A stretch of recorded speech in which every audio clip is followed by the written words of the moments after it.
बगुले और केकड़े की कहानी इस प्रकार शुरू होती है कि किसी वन में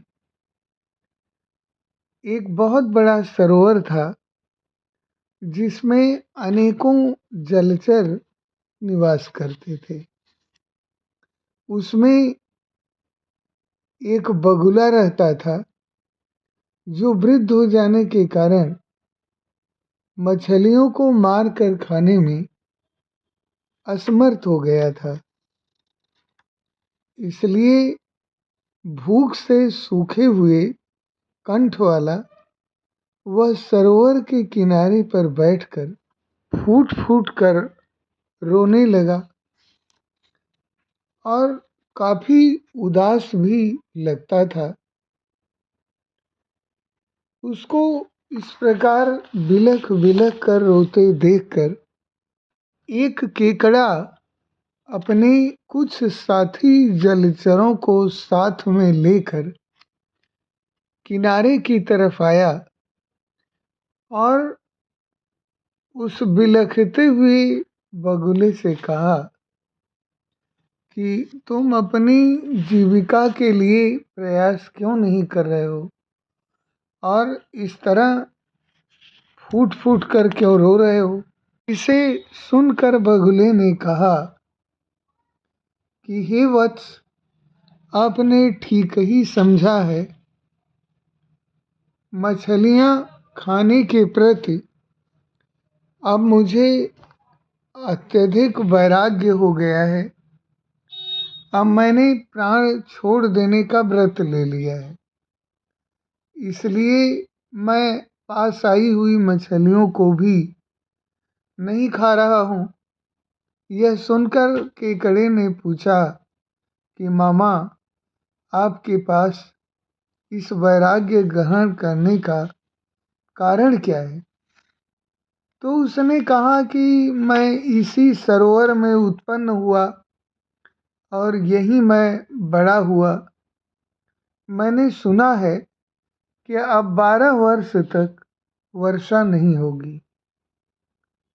केकड़े ने कहा कि आपने किससे सुना है? फिर बगुले ने कहा कि मैंने ज्योतिषियों के मुख से सुना है और वराह मिहिर ने अपने ग्रंथ में कहा भी है कि यदि भिन्ने सूर्य सुतो रोहिण्या शकट मिह लोके 12 वर्षाणि तदा नहीं वर्षति वासवो भूमो। यदि सूर्यपुत्र शनि रोहिणी के शकट को भेद दे तो इंद्र 12 वर्ष तक इस पृथ्वी पर वर्षा नहीं करता। यह सरोवर तो वैसे भी थोड़े से जल वाला है और शीघ्र ही सूख जाएगा। इसके सूख जाने पर जिन जीवों के साथ मैं बड़ा हुआ, सदैव खेला कूदा, वे सब पानी के बिना कलट कलट कर मर जाएंगे। तो उनका वियोग देखने से मैं असमर्थ हूँ। इसलिए मैंने यह मरण का व्रत लिया है। इस समय छोटे छोटे जलाशयों के जलचर अपने अपने स्वजनों के द्वारा बड़े बड़े जलाशयों में ले जाए जा रहे हैं। कुछ बड़े जलचर मगर, गोह, शिशुमार तथा जलहाथी आदि तो अपने आप ही जा रहे हैं, परंतु इस सरोवर में जितने भी जलचर हैं वे चिंता रहित हैं। इसलिए मेरे रोने का विशेष कारण यही है कि इस सरोवर में जलचरों का बीज मात्र भी नहीं बचेगा। यह सुनकर केकड़े ने अन्य जलचरों से भी उसके वचन कह दिए।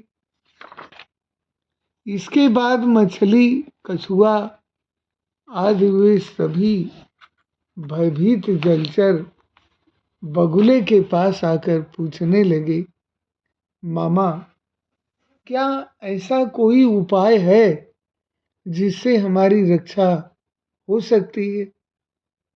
तो बगुले ने कहा कि इस जलाशय से दूर कमलिनी समूह से सुशोभित और अत्यधिक जल से युक्त एक सरोवर है जो 24 वर्ष तक भी वर्षा न होने पर भी नहीं सूखेगा। अतः यदि कोई मेरी पीठ पर चढ़ना चाहे तो मैं उसे वहां ले जा सकता हूँ। उसके बाद वे सभी जलचर उस पर विश्वास करके ये कहने लगे कि हे मामा, पहले मैं चलूँगा, पहले मैं चलूँगा। इस प्रकार कहते हुए चारों ओर एकत्रित हो गए। तब वह दुरात्मा बगुला भी क्रम से उनको अपनी पीठ पर सवार कर जलाशय से थोड़ी दूर एक शिला पर ले जाकर पटक देता और फिर अपनी इच्छानुसार खाकर पुनः उसी जलाशय में आकर अपने झूठे वचनों से जलचरों के हृदयों को प्रसन्न करता हुआ नित्य इसी प्रकार अपनी जीविका चलाने लगा।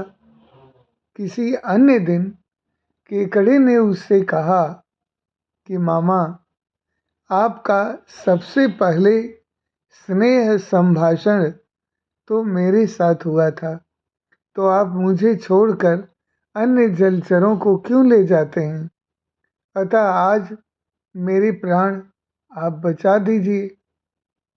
यह सुनकर उस दुष्ट बगुले ने भी सोचा कि मछलियों का मांस खाते खाते मैं ऊब चुका हूँ, अतः आज इस केकड़े को ही चटनी के स्थान पर खाऊंगा।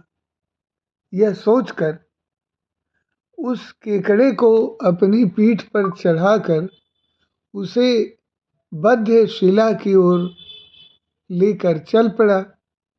केकड़े ने दूर से ही शिला पर हड्डियों का पहाड़ देखकर समझ लिया कि यह मछलियों की हड्डियां हैं और बगुले से पूछा कि मामा, वह जलाशय कितनी दूर है?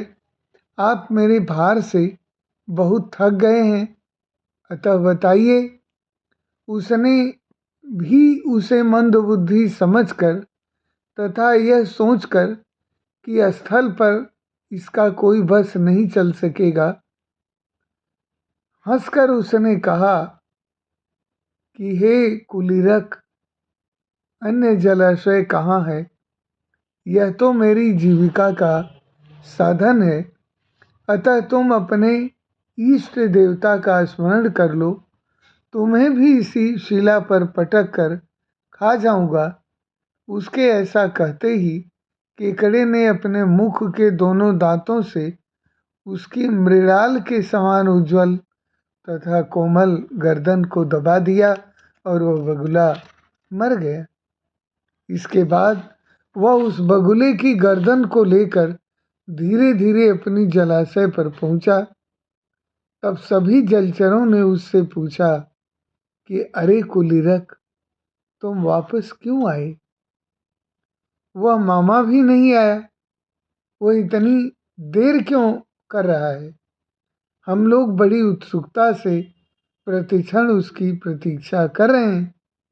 उसके ऐसा कहने पर केकड़े ने भी हंसकर कहा कि अरे मूर्खों, वह असत्यवादी और सभी जलचरों को धोखा देकर थोड़ी ही दूर शिलाखंड पर पटक कर खा गया है। आयु शेष होने के कारण मैं उस विश्वासघाती के अभिप्राय को समझ गया और उसकी गर्दन ले आया हूँ, अतः अब डरने की कोई बात नहीं है। अब सभी जलचरों का कल्याण होगा।